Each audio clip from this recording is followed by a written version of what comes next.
So my second infusion was scheduled for the 15th of March.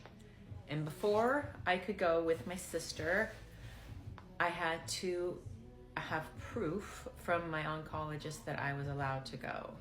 So I made this video with him during my infusion as proof for my sister. So I was just talking to you about the trip to Mexico Yes. that I'm going to take. Yes. And what is your opinion, doctor? So my opinion is she needs treatment on the 15th, okay? And then she can go to Mexico, but I'm going to give her an emergency prescription of steroids in case any bullshit happens. See? And she will call me. Yes, I'm gonna. In case any drama happens. I will. But I'm okay with her going to Mexico and laying on the beach with her family. See, thank you, doctor. So we headed down south after getting my infusion, my sister, my two little boys, and Ellie.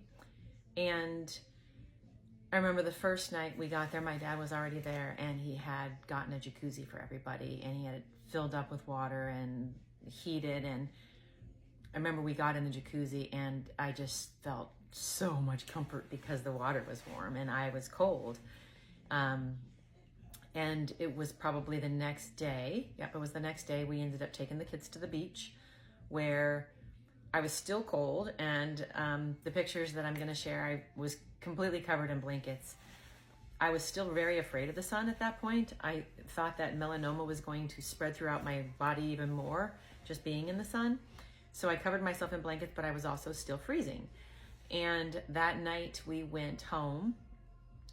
I was watching the kids play in the sand pit with my dad and my sister on the couch, and they were lighting a fire. And I know my dad was leaving the next day.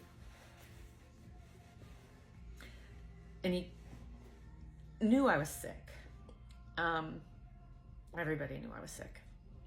And my dad gets scared. And he came to kiss me goodnight, and he said, "Hun, go home with Shannon if she wants to leave early, okay?" And I said, "I will, Dad, I promise." And he left like first thing in the morning because that's what he always does. And that day that he left, I got really sick. I was freezing to death.